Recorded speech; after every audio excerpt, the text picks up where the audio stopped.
So in our last video, we touched briefly on the first missing link in our pathway, which was mindset, and in particular, the development of a growth mindset. So today I want to talk about the second missing link in our pathway system, which is character development.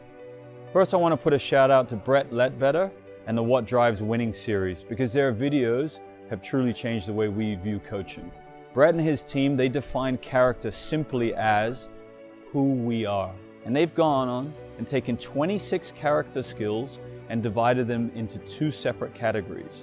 Now the first one is your performance character skills.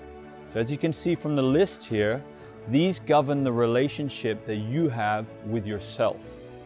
The second category are your moral character skills.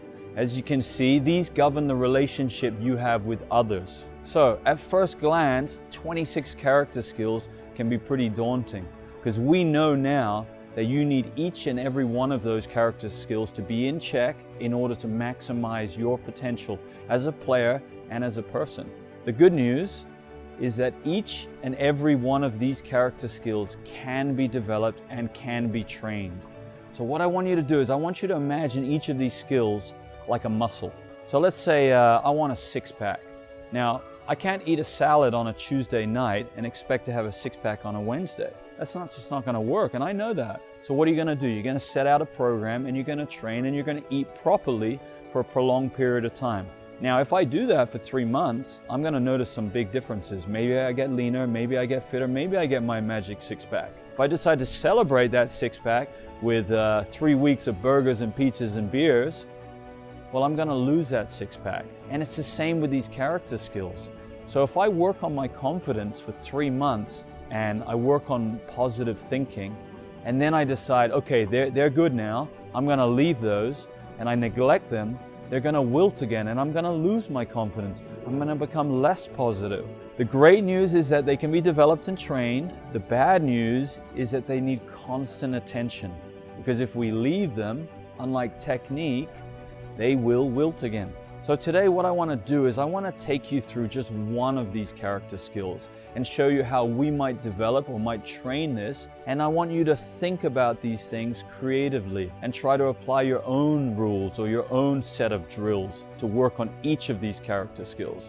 So the one we're going to work on today is resilience. Now we all know that resilience is a huge, important character skill in life as well as on the tennis court and in other aspects. So we define resilience as the ability to bounce back from setbacks. Now, how does that relate to a tennis match? Well, I could be 5-2 up in the first set of a match and lose that set. And what am I going to do? Throw the towel in and give up?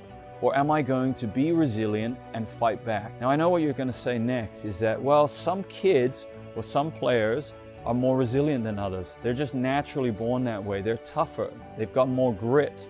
They have the ability to focus better. Some people are more confident than others.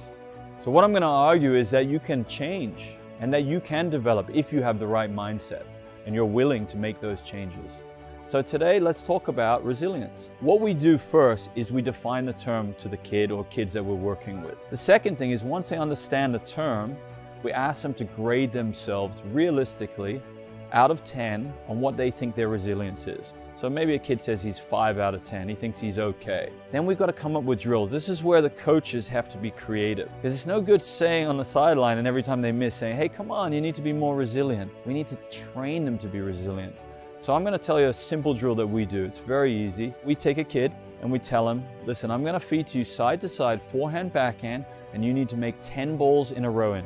Now, if you miss, I'm going to give you one more go. And if you miss again, you're going to run a lap around the court and think about what you need to do better. Next time, do 10 again. Now, let's say they achieve their 10, then I increase it to 12, and then to 14, 16, 18, 20. You can go as high as you want, but give them an end goal so that they know when they've completed the task. The key is, in this drill, I want them to miss. I don't want them to get every shot in.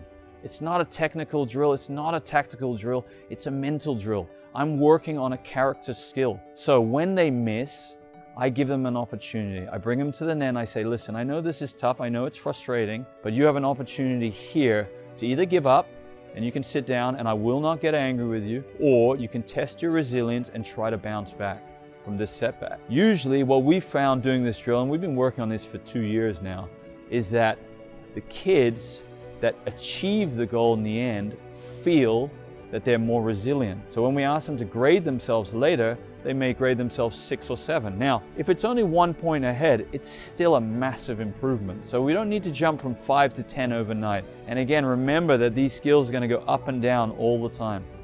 So the great stuff about working on character development is it's not only good on the court, but it's going to cross over to your life off the court. Now, whether you're a kid, whether you're a coach, whether you're a parent or an adult, all of these skills are essential life tools. So I want to end this video again with a little bit of a comparison.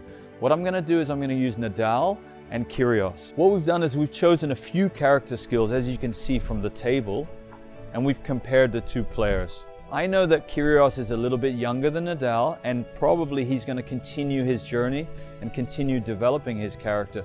But as you can see right now, there's a huge difference in their character skills, in their grades. Now, these are our grades, so if you don't agree with them, that's fine. But I think at worst, you're going to say that Kyrgios is going to be lower than Nadal in almost every category. Now, that's quite weird because if we look at their technical games, I mean, Kyrgios has a huge forehand. He has a massive serve. It's probably better than Nadal's serve. And some would argue that he's more talented than Nadal, maybe a better athlete. But talent is not on one of our character skill lists. So because his character has not fully developed, I believe that Kyrgios has not reached his potential. Whereas Nadal, I believe he has reached his potential and possibly gone beyond. So next time you're on court, instead of just working on forehands and backhands, add a theme to your lessons. What we do is we add a theme for 2 weeks. So maybe add resilience for 2 weeks and just put in drills there that work on these character skills. Maybe you decide to work on confidence for 2 weeks, or positive thinking, or trust, or being encouraging, or being patient. The job is now for you guys to be creative and to bring about awareness to all of your students and to their parents and to yourselves. Enjoy.